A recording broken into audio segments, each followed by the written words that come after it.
शंकर कह रहे हैं, मां उमा से, मां पार्वती से मेरा महेश कह रहा है,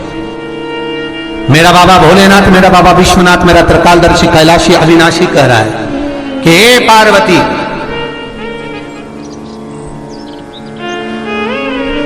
एक बीला, एक बेल जो मुझे समर्पित करता है, और समर्पित करने के बाद उस बेल की महत्वता देखिए, जो बैसाख महीने में बाबा शंकर को जो चढ़ाया जाता है, और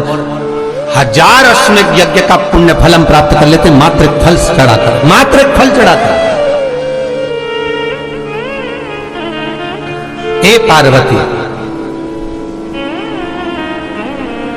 संसार का मनुष्य जब मुझे वो बेलपत्र समर्पित कर, वो बेल का फल समर्पित करता है, पार्वती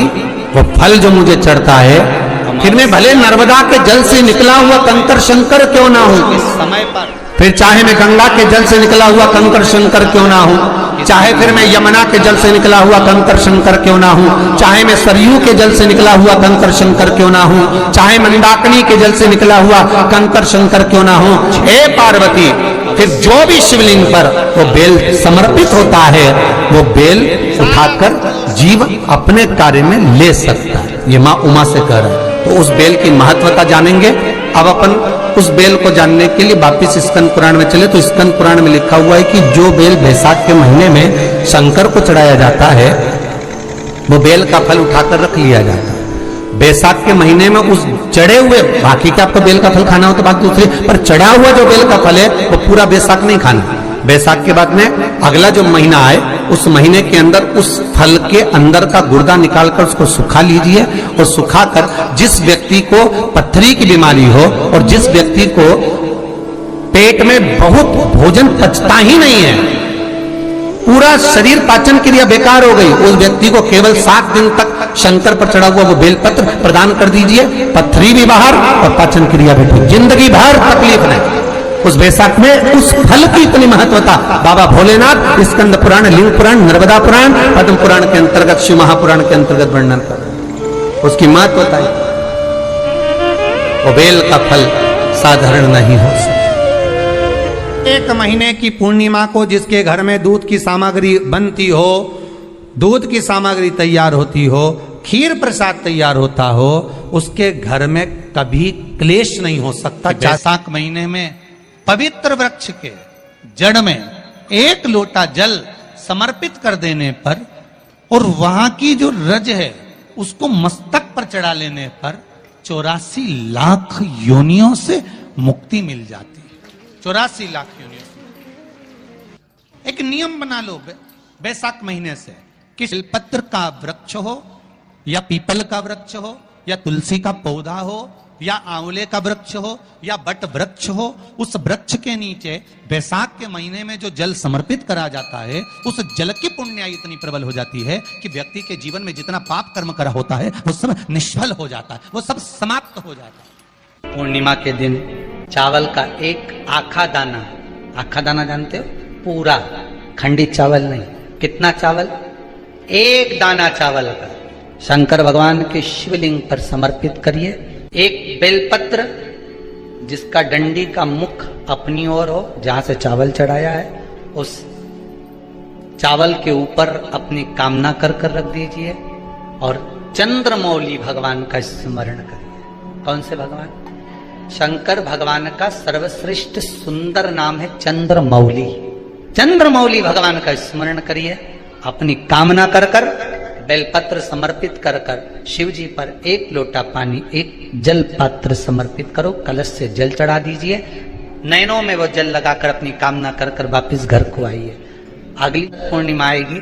जो कामना करी है मेरा चंद्रमौली भोलेनाथ उसे पूर्ण करेंगे। एक महीने की पूर्णिमा को जिसके घर में दूध की सामग्री बनती हो, दूध की सामग्री तैयार होती हो, खीर प्रसाद तैयार होता हो, उसके घर में कभी क्लेश नहीं हो सकता। शिवाय नमस्तुभ्यं। ये बैसाख का महीना चल रहा है। बैसाख के महीने में मिट्टी के पात्र में जल रखा जाता है, और मिट्टी के पात्र का जल शिव जी को समर्पित किया जाता है। बैसाख चरित्र स्कंद पुराण में उठाकर पढ़ना कि आखिर मिट्टी के पात्र का जल बैसाख के महीने में शंकर को क्यों चढ़ाया जाता है। अगर मिट्टी का पात्र भी नहीं हो, तुम्हारे घर में मटका हो, सुरई हो, वो भी नहीं हो, तो एक दिए में मिट्टी के पानी भर लो और वो पानी तांबे के कलश के अंदर जो पानी है उसमें मिला लो। पर मिट्टी का जल शिव जी को क्यों चढ़ाया जाता है? स्कंद पुराण के अंदर बेसाख महत्व में लिखा कि जो अधोगति में मर गया होता है, अचानक मर गया होता है, एक्सीडेंट में मर गया होता है, उसकी जीने की और तमन्ना थी, अचानक कोई बीमारी लग गई और मर गया, कोई बड़ी बीमारी लगने के कारण चला गया, उसको बहुत कुछ करना था पर मर गया, उसके लिए बैसाख महीने में शंकर भगवान को जब हम मिट्टी के पात्र का जल समर्पित करते हैं तो वो जीव तड़पता नहीं है, कहीं भटकता नहीं है। उसको गया में पितरों में मिलाया कि नहीं मिलाया, बद्रिशान में ब्रह्म कपाली करी कि नहीं करी, कभी पिंडदान कभी तर्पण तिलांजलि हुई कि नहीं हुई, पर मिट्टी के पात्र का जल बैसाख महीने में शिव जी को चढ़ाया जाता है तो वो जीव कहीं पर भी हो उसकी मुक्ति हो जाती है, उसका मोक्ष हो। भले दिए अगर आपके पास मिट्टी का मटका नहीं है, आपके पास मटका नहीं, सुराई नहीं, मटकी नहीं, मिट्टी का कोई पात्र नहीं, कोई तारवन नहीं, तो आप दिए के अंदर भी जल भरकर उसको तांबे के लोटे में मिलाकर शिव जी को चढ़ा बैसाख महीने में। जिस नारी के गर्भ में बच्चा 1-2 महीने का, 4 महीने का किसी का गिर गया हो, बच्चा चले गया 2 महीना, 4 महीना, 6 महीने का समाप्त, तो उसको चढ़ाना चाहिए बैसाख महीने में शिव को मिट्टी के पात्र का। परिवार में कोई अधोगति में चले गया, साल में, वर्ष में 2 बार या 3 बार गौ माता के दूध से निर्मित, वो भी देसी गाय के द्वारा निर्मित घी दरवाजे के बाहर,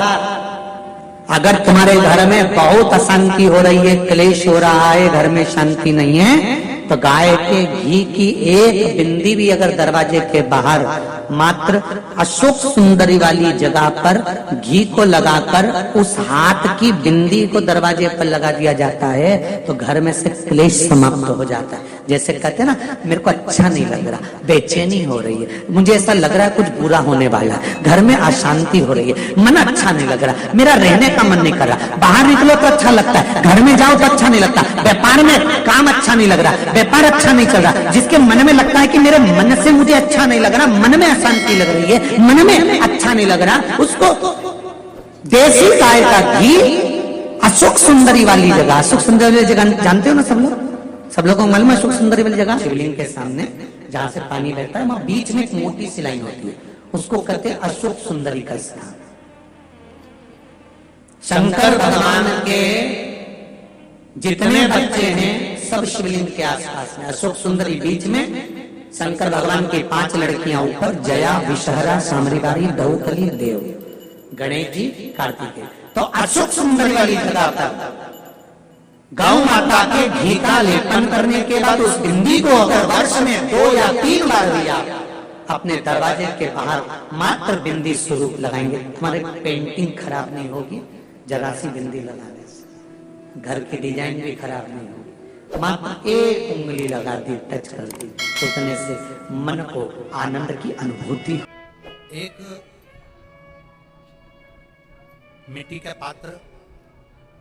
उस मिट्टी के पात्र के ऊपर एक तांबे का पात्र। अब जरा माताएं बड़ा ध्यान लगाकर सुनिएगा, कथा चूके ना, आपको 10 जगह जाकर सिर नवाने की जरूरत ना पड़े, एक महादेव के चरणों से ही आपका आनंद सुख प्राप्त हो जाए। एक मिट्टी का पात्र, और मिट्टी का अगर कोई कलश है छोटा सा, उस कलश के ऊपर तांबे का कलश, माता प्रसूति, दक्ष प्रजापति और माता वीरणी, इन तीनों का स्मरण करता है। जो बड़ के पेड़ के नीचे जो शिवलिंग हो, बड़ के पेड़ के नीचे जो शिवलिंग विराजमान हो, चाहे वो ओटले पर हो, चाहे वो पत्थर का हो, चाहे वो सीमेंट का हो, चाहे वो कंकर का हो, चाहे वो मार्बल का हो, चाहे वो जिस भी चीज का हो, बड़ के पेड़ के नीचे जो शिवलिंग हो, उसमें सीधे जब आप कलश लेकर जाएंगे तो मिट्टी का पात्र, उसके ऊपर तांबे का पात्र भरा हुआ, दोनों को एक साथ पकड़ कर ले जाएंगे। पर जब आप शिवलिंग पर दक्ष प्रजापति, प्रसूति और वीरणी, इन तीनों का नाम लेकर सीधे हाथ में मिट्टी का पात्र और उल्टे हाथ में तांबे का पात्र लेकर धीरे धीरे शिवलिंग पर जल समर्पित करेंगे, और उस जल का पान उसी बट वृक्ष के नीचे दोनों पति पत्नी अगर पान कर लेते हैं और संतान की कामना कर लेते हैं तो भी मेरा महादेव संतान प्रदान करता ही करता। पर ये जो क्रम किया जाता है ये केवल बैसाख के महीने में ही किया जाता है, इसके सिवाय इसको आप अन्य महीनों में नहीं केवल एक साथ में शिव तत्व की प्राप्ति। आप डॉक्टर को दिखाओ, आप डॉक्टर की दवाई भी लो, आप डॉक्टर से जांचें भी कराओ, आप डॉक्टर ने जो आपको बताया वैसा आप करो, पर साथ में शिव भक्ति को भी अपने भीतर उतार कर शंकर से भी अपने दिल की बात कहकर चलो। श्री शिवाय नमस्तुभ्यं।